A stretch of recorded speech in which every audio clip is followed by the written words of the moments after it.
How does a woman who once risked everything for love end up forgotten, discarded, and... Her story began with pure love.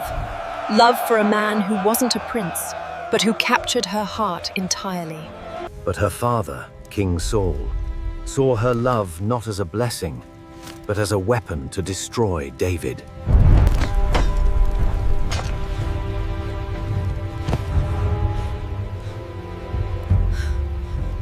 David escaped, but Michal remained behind, facing the consequences alone, abandoned by the man she saved.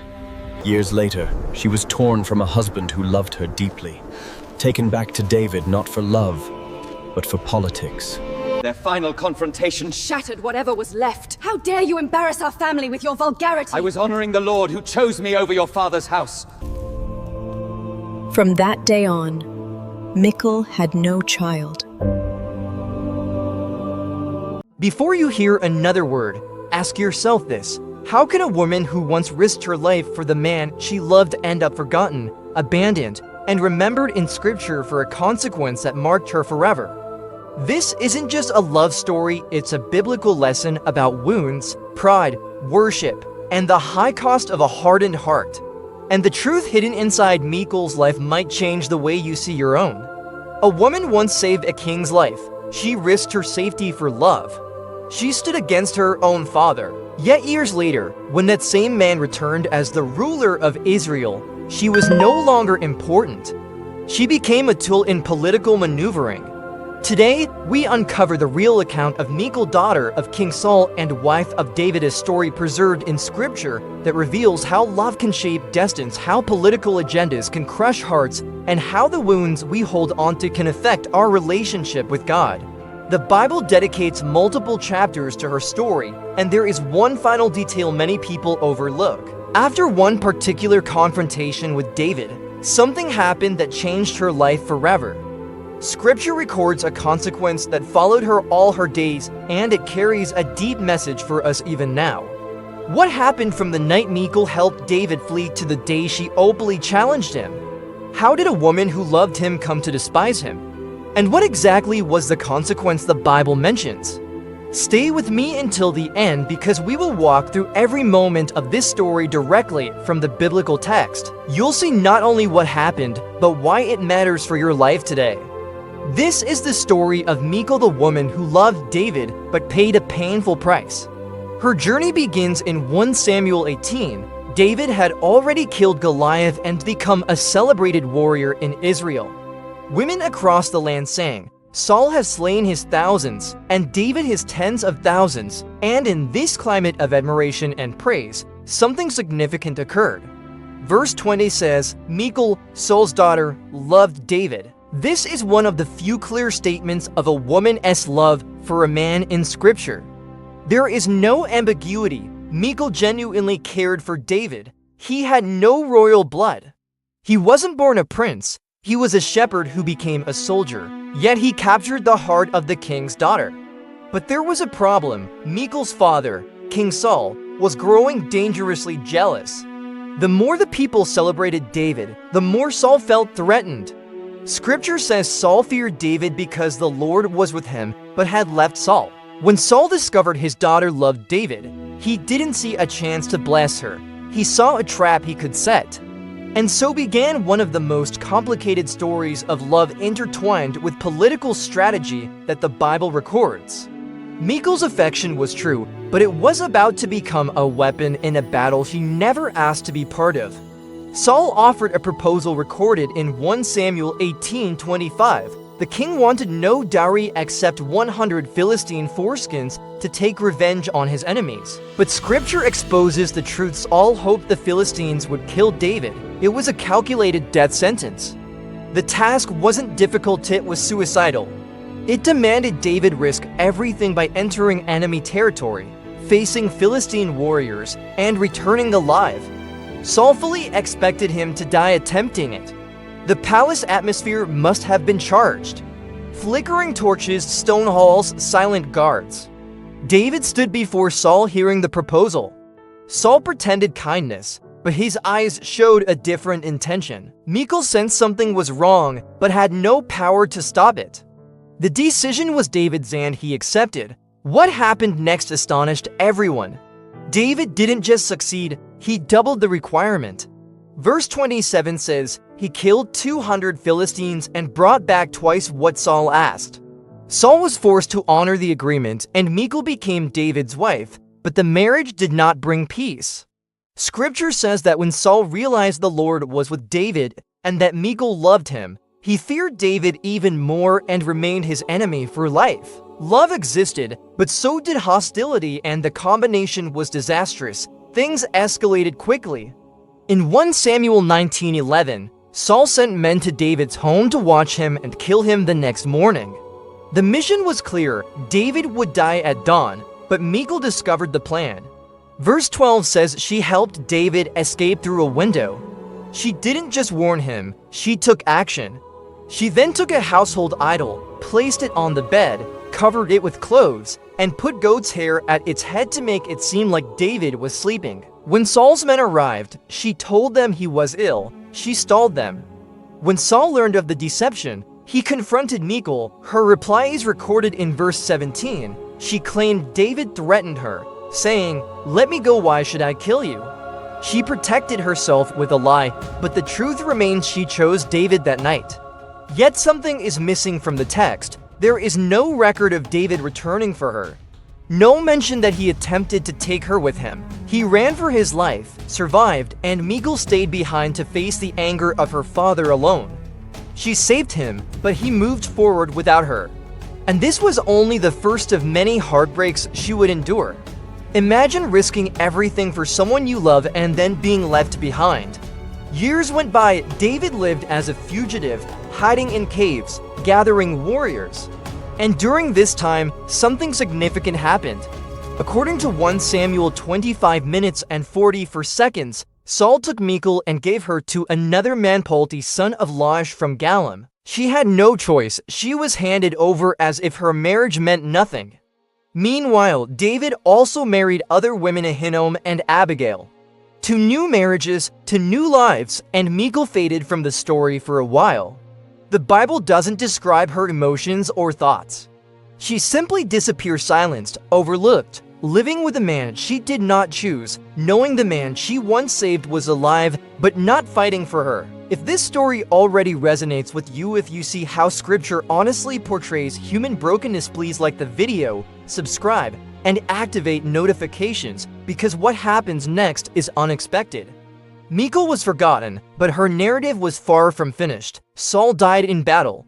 His son Ishbosheth tried to maintain control, but David was rising in power. In 2 Samuel 3:13-14, David sent messengers demanding something crucial. He would not meet with them unless they first brought Michal back to him. Then he sent a message directly to Ishbosheth.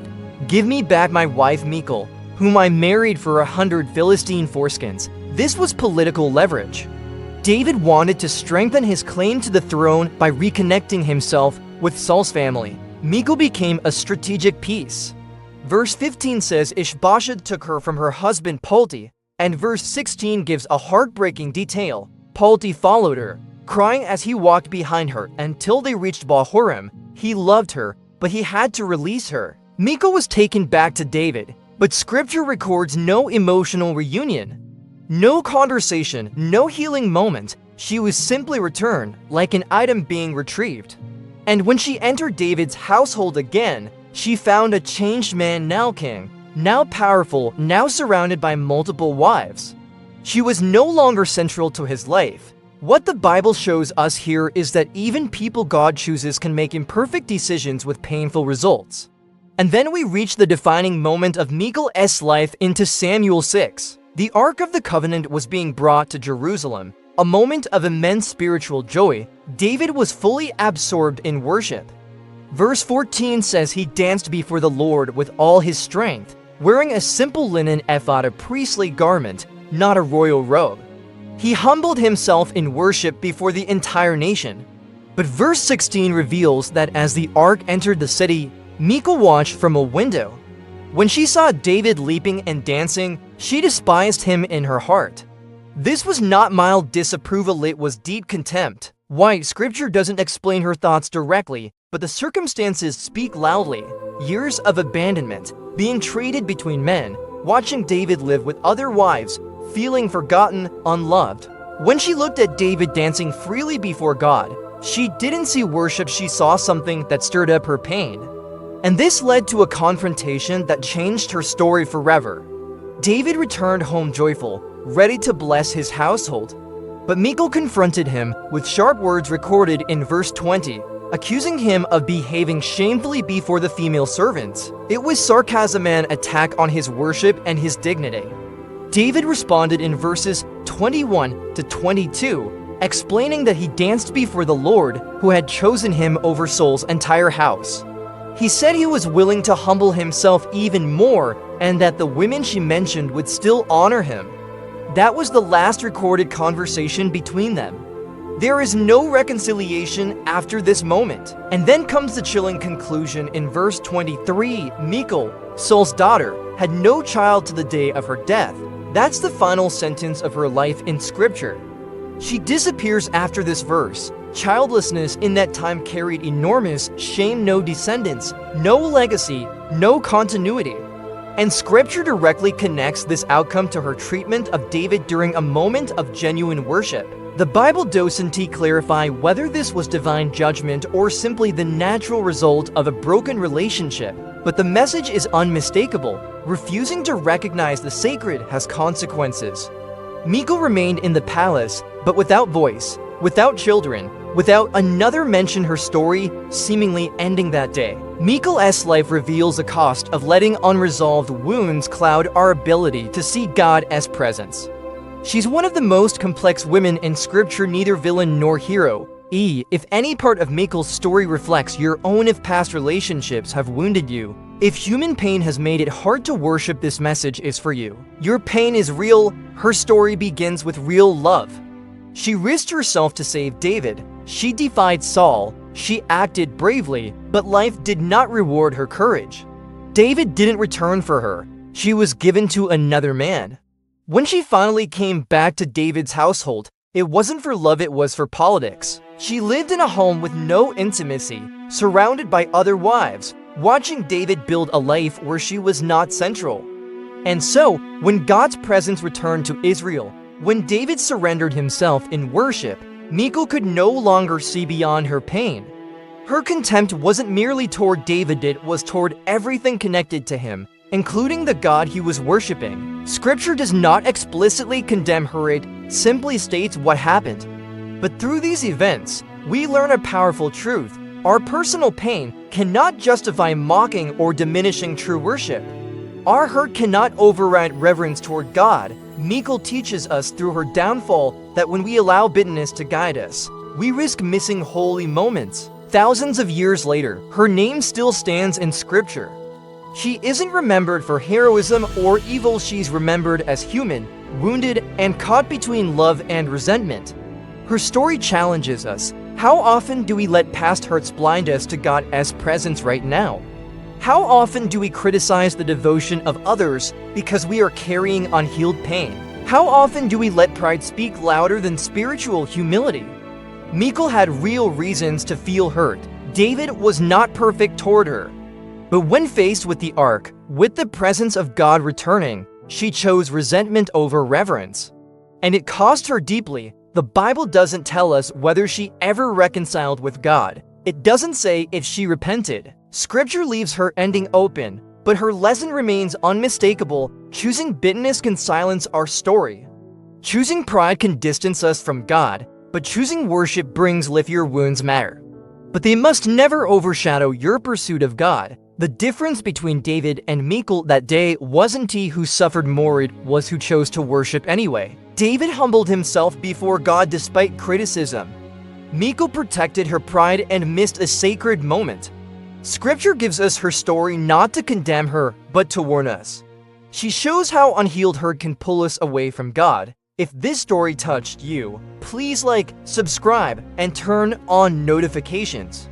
Share this message with someone who needs it, and tell us in the comments, what did you learn from Michal's life?